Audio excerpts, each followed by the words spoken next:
We are joined now by Professor Alan Dershowitz of Harvard Law School. He's Professor Emeritus there. Sir, thank you so much for joining us. I mean, just to explain people who are just joining us, this William Singer was allegedly the leader of this ring, and he operated out of Southern California, at least in part, as somebody who helped your kid get into college. He did admissions counseling. And his approach initially was two-pronged. He had one very elaborate scheme to help kids cheat on the ACT or the SAT, which involved having them submit a note from a doctor that they needed extra time because they had learning disabilities, and then he would get someone in the room to either take the test or change their answers. His other venue was to bribe coaches at various universities to say that they were recruiting the child for one of the athlete spots and get them in that way. That coach would take a bribe, and then when the kid got to school, they would either fake an injury, not, join the team for a minute and quit, or just say that they changed their mind about playing the sport. And some people, they said, they alleged in this press conference, paid as much as $6 million, and they paid the money to a charity, so everybody involved deducted the amount of their bribe from their taxes. Wow. What is the penalty for something like this? I mean, how do you see this case unfolding? Well, first of all, this is the worst scandal involving elite universities in the history of the United States. Let there be no doubt about this. Nobody can diminish the importance of this, involving as it does some of the major universities in the country. Look, every individual who's charged should be presumed innocent. We have to wait and hear the evidence. But this involves the most elite universities, coaches, the SAT, the ACT. This is really one of the great scandals of the 21st century. Having said that, I think it's just the tip of the iceberg. Remember, this doesn't involve the super rich. The super rich buy buildings for the university. They donate hundreds and hundreds of millions of dollars. They don't have to worry about their kids getting in. This involves the very rich, the people who can't quite afford to give a building but can afford to spend $5 or $6 million.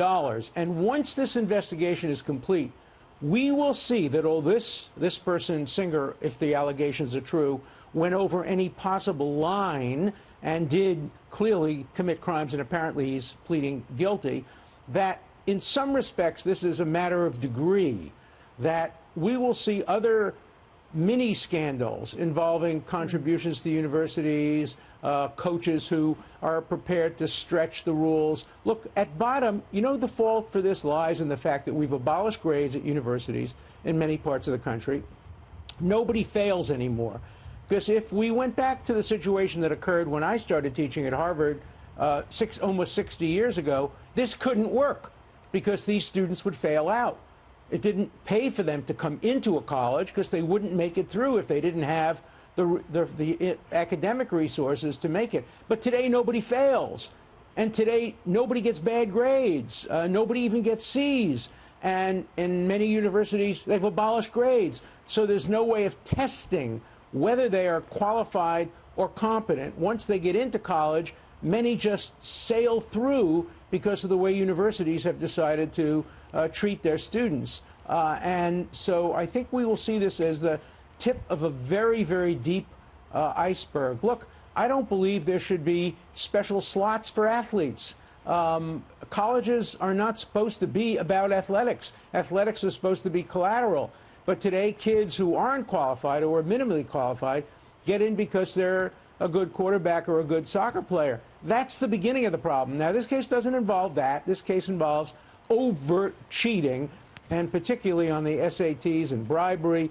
And so it crosses a line. But I think once this investigation unfolds, we'll see that there is more to this than just the really bad guys at one end of this spectrum. It's a continuum. Yeah. This is so elaborate, this scheme, because he had developed relationships, it seems, and they said this in part, but it's obvious from how it played out. He had established relationships with coaches at many different universities, with people who worked within the testing community at the SAT and the ACT. I mean, it is so elaborate to have connections in all these places and to find people in all of these places that would be willing to take bribes it seems like inevitably it was going to come out. The way they said that they stumbled upon this was a totally unrelated case.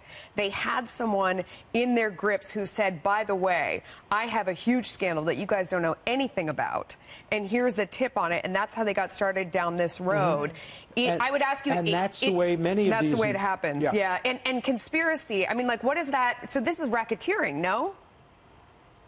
This is RICO, racketeering. It involves an enterprise. Obviously, the Singer Company is the enterprise. And through the enterprise, they committed these crimes of bribery, of fraud, of cheating. And RICO carries a very, very significant criminal sentence. It also has civil liability. And we're going to see this thing spread. Questions are going to raise whether the kids who got in should have their diplomas revoked. What if they got A+? And what if they did very, very well? It involves, obviously, the coaches, each of whom is presumed innocent, some of whom took the money for themselves, according to this indictment, some of whom shared the money with the university. The real question is how high up in the university does this go, and how high up in the SAT and ACT does this go? You know, I hope it doesn't bring about the result of abolishing the SAT or abolishing the ACT. That would be a terrible mistake. It would mean that kids get into universities based on who their parents are, their personalities, collateral factors like race and other issues. We still need standardized testing, but now we've seen the standardized testing being corrupted itself. So this is a major, major scandal that involves every aspect of admissions to universities. I hope I'm right by saying Harvard isn't involved, because at least at the moment, the university that I taught at for 50 years doesn't seem to be involved, though the university I went to, Yale Law School, does seem involved. It's just such a tragedy. It's a tragedy for kids who didn't get into college because other kids cheated their way into college. It's a tragedy for innocent people at these universities who will now be suspect. And so we have to carefully look at the evidence and make sure that the presumption of innocence remains, but that if there is evidence of guilt, the guilty are punished. Yeah, and the question becomes, a lot of these students are currently at these schools right now. What does the university decide to do about that? They made that point that it would be up to the university to decide if the child stays. Professor Alan Dershowitz, thank you so much. We appreciate your time.